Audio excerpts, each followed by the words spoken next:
Dragi prijatelji, danas ću vam govoriti o blažene uspomene starici Paraskevi Ivanovnoj Kovrigini, koja je bila zaslužna što se duhovna sila svetog Jovana Kronštatskog pročula po celoj Rusiji. Ona je rođena u oktobru 1816. godine, živjela je 70 godina i kada je sahranjena 27. septembra 1886. godine, mnoštvo ljudi je došlo na njen pogreb, toliko je ostavila značajan uticaj. Sa 18 godina gubi majku, preuzima brigu o velikom domaćinstvu sa 7 braće i sestara, a potom im dolazi još 12 dece siročadi iz bliže rodbine. Godinama se brinula o 20 osoba i nije imala nameru da se udaje i pored mnogobrojnih obaveza uvek je stizala da završi svoje jutarnje i večernje molitveno pravilo, posebno je bila redovna na liturgijama. Do crkve kažu da je pešačila 9 kilometara kroz šumu, međutim postoji evo jedna vrlo interesantna stvar. Njen duhovnik je bio starac jeromonah Hilarion, koji je bio duhovno dete svetog Serafima Sarovskog. I on je, starac Hilarion, se proslavio strogim pobožnim životom i on je bio duhovni otac.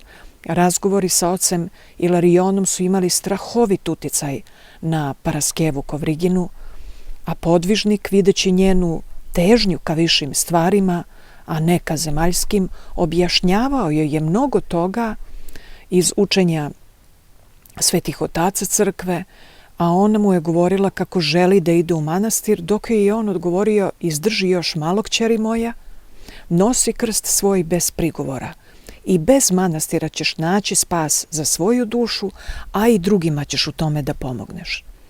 Starac Hilarion je imao dar prozorljivosti, to jest vidovitosti, i on je već u ocu Jovanu Kronštatskom video nosioca posebne Božije blagodati i nedugo pre svoje smrti, savjetujući staricu Paraskevu, rekao joj je: došlo je vreme da stupiš na put dobra. Ići ćeš u Kronštat, tamo svetli novo svetilo crkve otac Jovan. Idi i služi mu. Moj blagoslov bit će sa tobom. I ubrzo se otac Hilarion preselio u večnost. Međutim, nizale su se godine, a Paraskeva Kovrigina uspeva da tek 1872. godine, u svojoj 56. godini, bude slobodna od porodičnih obaveza i kreće peške do Kronštata, što je oko 1000 kilometara daleko. Takvi su veliki pobožni ljudi prethodnih vremena bili. U Kronštatu je otac Jovan već služio 18 godina kao sveštenik i u tom periodu ljudi nisu još vidjeli ništa posebno u njemu, mada su bili zadivljeni strogošću njegovog života. Vi znate da je on sa ženom živeo kao sa sestrom, bez bračnih odnosa. I bili su zadivljeni njegovom dobrotom i požrtvovanošću prema sirotinji, a Kronštat je bio užasan grad, prepun sirotinje, prepun izgubljenih porodica zbog sirotinje, izgubljenih pijanaca zbog sirotinje, lopova zbog siromaštva. I ljudi još uvek nisu mogli u potpunosti da razumeju ovog izuzetnog sveštenika, jer je i on bio veoma skroman i čuvao je u skromnosti sve to što je pomagao drugima i šta je činio za druge. I kada je Paraskeva Kovrigina došla, ubrzo je privukla pažnju vernog naroda svojom pobožnošću, a i bila je zrela osoba, 56 godina. Mnogi su bili iznenađeni zašto je ona toliko dugo hodala ulicama grada sa ocem Jovanom Sergejevim, koji je tad bio u ranim 40. godinama. I ona je ponizno razgovarala sa njim, pažljivo slušajući njegove opomene i pouke, jer ona je bila ta koja je imala poštovanje kao duhovna osoba i nije im bilo jasno zašto ona toliko detaljno sluša oca Jovana, koji je ipak bio relativno mlad. Međutim, Paraskeva im objašnjava koliko su korisni razgovori sa ocem Jovanom Sergejevim i kako se čovek obnavlja kada mu iskreno otvori dušu u ispovesti. I tako je nastalo malo društvo koje je pratilo Kovriginu, imajući za cilj da razgovara sa njom, da joj otkrije svoje duhovne rane, pogotovo kada bi ih bilo sramota da nešto kažu lično ocu Jovanu Sergejevu. U razgovoru sa njima sve više ih je upoznavala sa blistavom ličnošću oca Jovana. Pričala im je o njegovoj aktivnosti među bolesnima, zatvorenicima, među beznadežno siromašnima. Ko što rekoh, pre njenog dolaska skoro niko nije znao za njegova uzvišena hrišćanska dela, osim onih ljudi koji su od toga imali koristi, dakle oni kojima je pomogao. A Paraskeva je tražila one kojima bi bio potreban savet ili pomoć oca Jovana, a koji su se stideli da mu pristupe ili zbog siromaštva u kom su živjeli, ili zbog bolesti, ili nisu mogli da ugovore slobodan dan oca Jovana. I ona bi ocu Jovanu sve rekla unapred o njima i onda bi on ili odredio vreme da ih primi ili bi sam otišao do njih prema njenim upustvima. Kovrigina je čak pronalazila one koji su mrzeli oca Jovana i ubeđivala ih da sami odu kod njega i ti su kasnije postajali njegovi revnosni sledbenici. Paraskeva Kovrigina je pretrpela mnogo neprijatnosti i podsmeha od ljudi koji su se rado rugali ili smevali, ali to nju nije smućivalo. Često je i kod njih, kao krotke ovce, izazivala promenu, dovodila ih u saborni hram gde bi se molili i dobijali blagoslovi savet od oca Jovana. Postepeno se upoznavajući sa stanovnicima Kronštata, Paraskeva Kovrigina je prihvaćena kao rado viđen posetilac u mnogim domovima, posebno tamo gde je bilo bolesti, tuge, porodičnih nevolja. Imajući saosećanja, ona bi ih upućivala na oca Jovana. Pozivali bi ga i on se javljao i pomagao kao anđeo utešitelj tužnima, kao mirotvorac za neprijatelje, kao olakšanje onima koji stradaju. Vi ste svi čitali kakva čuda je činio otac Sveti Jovan Kronštatski. Starica Paraskeva imala snažan duhovni uticaj na sve koji su se obraćali njenom posredništvu. I ovo sam izdvojila, sledeće sam izdvojila kao vrlo važno da biste vidjeli koliko je bio snažan uticaj ove blažene starice. Oca Jovana Kronštatskog su jednom mnogo kasnije i posle njene smrti pitali kako je počeo da se moli Bogu za druge ljude. I on kaže, to se dogodilo ovako. U Kronštatu je živjela pobožna žena, veoma lepe duše, Paraskeva Ivanovna Kovrigina, koja se predala na službu drugima. Počela je usrdno da me moli, da se ja molim za ovog ili onog stradalnika Bogu, uveravajući me da će moja molitva za njih biti delotvorna. A ja sam sve vreme odbijao, nimalo ne smatrajući sebe dostojnim da budem molitveni posrednik između ljudi kojima je potrebna Božija pomoć i Boga. Ali uporne molitve i uveravanja Paraskeve Kovrigine konačno su me pobedile i sa čvrstom nadom počeo sam da se molim Bogu za isceljenje bolesnika, za isceljenje raslabljenih duhom i telom. I Gospod je uslišio moje, iako nedostojne molitve, i ispunio ih. Bolesni i uzeti su ozdravljali i to me je ohrabrilo i ojačalo. I sve češće sam počinjao da se obraćam Bogu na molbu određenih osoba, a Gospod je za naše zajedničke molitve činio i još čini mnogo divnih stvari. Mnoga čuda su se dešavali i dešavaju se. I zato nikome ne odbija molitvu i na njihovu molbu putujem po celoj Rusiji da posetim bolesne. Starica Paraskeva Kovrigina ostala je 9 godina u Kronštatu, ispunjavajući zavet koji joj je dao otac Ilarion, njen duhovnik. Međutim, ova neumorna žena nije se zadovoljila time, kako je rekla, da sveća sjaji samo u njenom gradu i odlučila je da ode u Peterburg, da bi tamošnji žalosni i ubogi saznali za divnog molitvenog pomoćnika. I u prestonici je brzo pronašla tužne ljude, nesrećne ljude, kao i ljude naklonjene crkvi, verujuće, pobožne, sa čvrstom verom, ali kojima je također bio potreban nadahnuti savet i duhovna pomoć. I stanovnici prestonice su sve više pominjali ime oca Jovana. Kronštat je počeo sve više i više da viđa Peterburžane na liturgiji koji su pristizali da dobiju blagoslov od oca Jovana, da poslušaju njegove propovedi, da zatraže njegovu molitvenu pomoć i pozivali su ga da poseti njihove bolesne u Petrogradu. I tako skromni kronštatski pastir nije više mogao u tajnosti da sakrije svoja dela milosrđa. Nije mogao sam da se posveti samo svojoj pastvi, već je morao da požuri i drugima. I zato je trpeo klevete od kolega sveštenika, da trči u druge parohije, da trči u druge gradove, a ne brine o svojoj parohiji.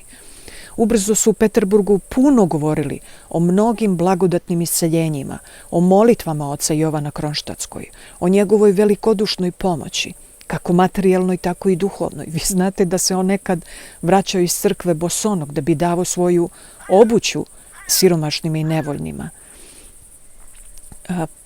Starica Paraskeva Ivanovna sa radošću pokreće akciju da se više njih iz Petrograda, koje je molitvom izlečio otac Jovan iz Kronštata, da se o tome javno izjasne. I onda 20. decembra 1883. izlazi u popularnoj novini koja se zove Novo vreme, u broju 2897, poznata izjava zahvalnosti, gde pišu: mi potpisani smatramo za svoju moralnu dužnost da izrazimo svoju srdačnu zahvalnost ocu Jovanu Sergijevu, svešteniku crkve Svetog Andreja u Kronštatu, za učinjena iseljenja na nama i tako dalje i tako dalje. Divne reči. Starica Paraskeva revnuje i dalje. Onda se ona obraća poznatom propovedniku i magistru teologije Mihajlovskom u Petrogradu. Obaveštava ga o svemu što je kao očevidac doživela pored oca Jovana i moli ga da objavi jednu čestitku ocu Jovanu povodom njegovog imendana koji se približavao. I on rado prihvata predlog i 21. oktobra 1884. pojavljuje se na njegov natpis u Kronštatskom poštaru broj 127 sa divnim rečima, gde on kaže: nije tajna da vi, blagodareći vašoj veri, posjedujete blagodat da slabe podižete, bolesne da lečite, da ljude pokrećete na pokajanje i ispovedanje svojih grehova i da budite veru u Božje milosrđe. Crkva se raduje svome pravedniku, mi izražavamo ono što naše srce ispunjava i što uzvišena starica Paraskeva Kovrigina, koja je istog duha sa vama, svedoči o vašoj čestitosti i blizini Božijoj i tako dalje, jedno izuzetno pismo i mnogo toga drugog. I ovim pismom baćuška Jovan postaje čuven u celoj Rusiji. Kovrigina se dugo i mnogo trudila ispunjavajući svoju službu, zavet njenog duhovnog oca Ilariona, i zaista ga je do kraja ispunila, posvetivši službi ocu Jovanu Kronštatskom punih 14 godina, 14 poslednjih godina svoga života. Videvši njene trudove, dve osobe su precizno opisale Kovriginu na kraju njenog života. Jedan je napisao: Kovrigina je odmah privukla moju pažnju i trebalo je biti duhovno slep i hladan da se ne osjeti nešto izuzetno i uzvišeno u ovoj čestitoj starici. Ja sam rado i sa velikim zadovoljstvom odvajao i nekoliko sati za nju, čak i kad sam bio zauzet, samo da bih što duže razgovarao sa njom, otkrivajući svoje duhovne rane i dobijajući od nje sasvim otvorene i duhom ispunjene isceljujuće savete. Bilo je nemoguće ne biti privučen ovoj pobožnoj starici svim srcem.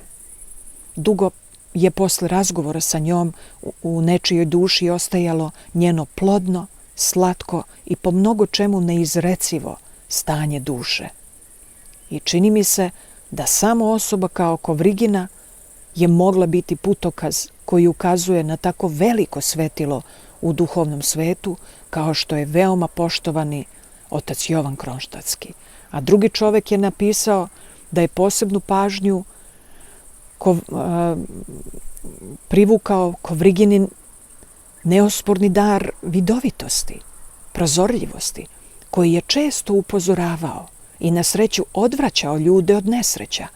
Zbog njene vidovitosti, odnosno prozorljivosti, razni poduhvati bili su uspešni, iako je u početku izgledalo da je nemoguće. A ponekad je njena prozorljivost bila zbunjujuća i tek bi kasnije postala jasna.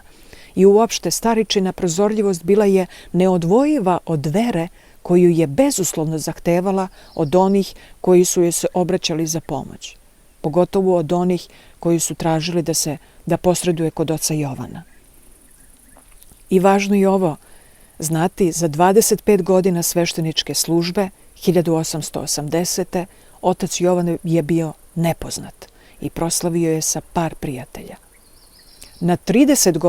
Za 30 godina svešteničke službe u Kronštac se sliva hiljade i hiljade ljudi iz raznih krajeva.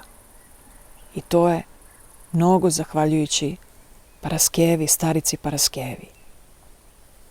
Dakle, hiljade njegovih poštovalaca, od građanskih vođa do beskućnika, okupilo su u Kronštatu da uznose svoje molitve za dobrog pastira. I slavila je i starica Paraskeva Kovrigina, jer je i sama čekala taj dan kada će on, otac Jovan, kome je posvetila ostatak svojih dana, biti počašćen srdačnom ljubavlju i duhovnom slavom od svog razumnog stada. I dočekala je. I mogla je da odahne. I samo 2 godine nakon ovog veličanstvenog događaja proslave, starica Paraskeva se ozbiljno razbolela. Smrt je čekala potpuno mirno, njeno srce je bilo čisto pred Bogom i pred ljudima, preuzevši na sebe borbu služenja baćuški, izdržala je do kraja i ništa na svetu nije je moglo sprečiti. Došla je u siromaštvu u Kronštat i ostala je u siromaštvu na samrti. Posljednje dane svog života provela je u čitanju Svetog pisma i u razgovoru sa svojim voljenim baćuškom koji je svakodnevno posećivao. Upokojila se tiho i mirno nakon što je otac Jovan pričestio. Starica Paraskeva sahranjena je 27. septembra 1886. i grad Kronštat je bio prepun hodočasnika koji su pristizali sa svih strana da daju posljednji celiv njoj koja ih je naučila da vole Svetu crkvu i da vole njene pastire. Otac Jovan se oprostio od starice iskrenim govorom. Izdvojit ću samo jedan deo, gde on kaže: ne samo tvoj život, nego i tvoja smrt za sve nas koji smo te poznavali bila je poučna i nadahnuta. Svojim primjerom i svojom rečju mnoge si privela Svetoj crkvi pobožnom životu.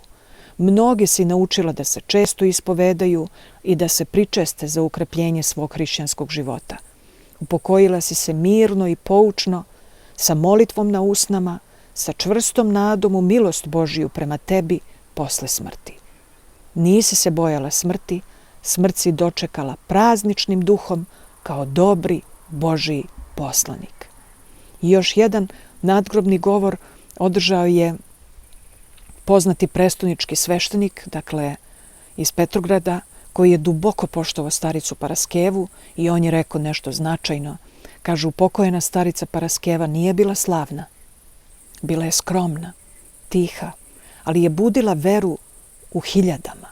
Da nije bilo Paraskeve Ivanovne u ovom gradu, možda bi ovdašnje svetilo izgorelo ispod čaure. Misli na oca Jovana Kronštatskog. Mnogi ne bi upoznali Hrista. Možda se nikad ne bi pokajali. Možda nikad se ne bi obnovili u duhu. Eto, ovako izuzetna svetila vere uvek su nam velika inspiracija i drago mi je da sam našla jedan ovakav tekst da podelim sa vama. Puno vas pozdravljam, svako dobro i učvršćenje u Gospodu Hristu.